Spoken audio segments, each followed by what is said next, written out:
పాత్రుడి గారికి 16వ శాసనసభ సభాపతిగా ఈ సభ మిమ్మల్ని ఏకగ్రీవం ఎన్నుకున్నందుకు మనస్ఫూర్తిగా మీకు ధన్యవాదాలు. ఇది ఒక అద్భుతమైన అవకాశం సార్, సువర్ణ అవకాశంగా భావించాలి. ఎందుకంటే ప్రజలు కోరారు మార్పు కోసం.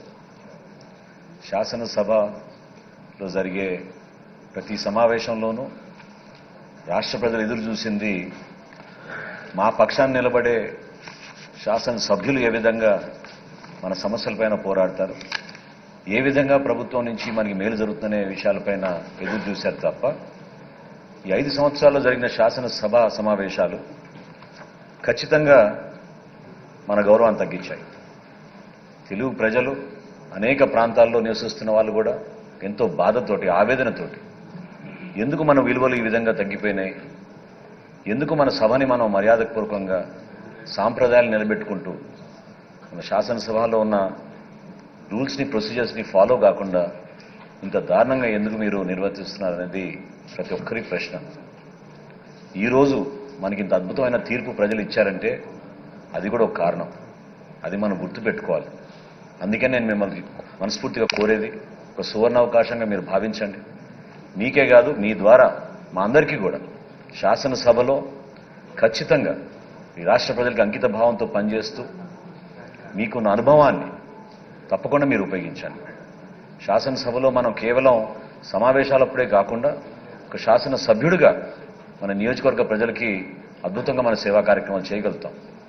మన శాసనసభలో ఉన్న కమిటీస్ని మీరు మరొకసారి పటిష్టంగా దాన్ని ముందు తీసుకెళ్ళండి. డిబేట్స్ని మీరు ఎంకరేజ్ చేయండి. ఫరూక్ గారు పెద్దలు అన్నట్టు అనేక సందర్భాల్లో మీరే ఈ సభకి మీరే ప్రతినిధి. సో బయట జరుగుతున్న కార్యక్రమాల్లో కూడా మీరు దయచేసి ఈ సభ హుందాతనాన్ని, మర్యాదని పెంచే విధంగా ప్రభుత్వ శాఖల్లో ఉన్న ప్రతి అధికారి కూడా ఈ సభకి ఆ విధంగా గౌరవంగా రెస్పాన్సిబిలిటీ తీసుకునే విధంగా చేయాల్సిన బాధ్యత కూడా సభాపతి గారి స్థానానికి కలుగుతుంది. నేను మిమ్మల్ని కోరుకునేది మనస్ఫూర్తిగా గతంలో జరిగిన అనేక అంశాలపైన మనం చర్చించుకున్నప్పుడు ఇక్కడున్న సెక్రటేరియట్ని కూడా మీరు మరొకసారి ఖచ్చితంగా రీవిజిట్ చేసి చెక్ చేసుకోవాలి. ఎందుకంటే ఒక పర్టికులర్ సమావేశం నేను చూసినప్పుడు నేనే ఆశ్చర్యపోయాను. టీవీలో చట్టాన్ని సవరిస్తున్నప్పుడు కనీసం సభ అనుమతి తీసుకోకుండా చట్టాన్ని సవరించేశారు. అటువంటి ఉదాహరణలు చాలా జరిగినాయి 5 సంవత్సరాల్లో. దయచేసి మీరు వీటన్నింటి కూడా గమనించి మీరు కొత్త నాయకత్వాన్ని ఎంకరేజ్ చేయండి. కొత్త సభ్యులకు ఎక్కువ అవకాశం ఇవ్వండి.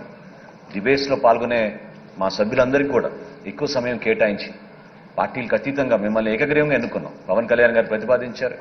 భారతీయ జనతా పార్టీ, తెలుగుదేశం పార్టీ నాయకులందరూ కూడా మనస్ఫూర్తిగా మిమ్మల్ని, మీకున్న అనుభవాన్ని, మీరు రాబోయే రోజుల్లో చూపించే నాయకత్వాన్ని పైన నమ్మకంతో మిమ్మల్ని సభాపతి స్థానంలో కూర్చోబెట్టినందుకు నేను కూడా ఎంతో గర్వపడుతున్నాను. మనస్ఫూర్తిగా విష్ యూ ఆల్ సక్సెస్.